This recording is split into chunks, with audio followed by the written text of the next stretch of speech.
நான் 5 நாளாக ஊரில் இல்லைங்க, மலேசியா போயிட்டேன். பார்த்தா இன்றைக்கி 2 டிராகன் பழம் வந்து நல்லா பழுத்து நல்லா பிங்க் கலரில் அழகாக இருக்காங்க பாருங்கள். நல்லா பெரிய பழமாகவும் இருக்காங்க. ஊர்லேருந்து வந்து சாப்பிட்றதுக்கு ஒன்றுமே இல்லையே பழமே அப்படின்னு நினச்சேன். நான் வந்து மாடி தோட்டத்துக்கு போய் பார்த்தா எனக்கு சர்ப்ரைஸாக 2 பழம் கிடச்சிருக்காங்கங்க. நல்லா அழகான சுவையான இயற்கையாக விளைவித்த டிராகன் பழங்க. பாருங்களேன் எவ்வளோ அழகாக இருக்காங்கன்னு. 2 பழமும் நல்லா பெரிய பழமாக காய்ச்சிருக்காங்க.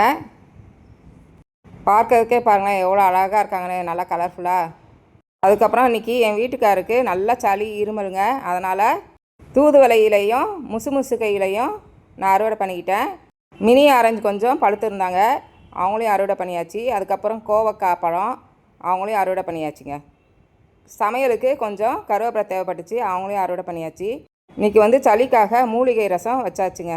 நல்லா வாசனையாகவும் ருசியாகவும் இருந்துச்சு.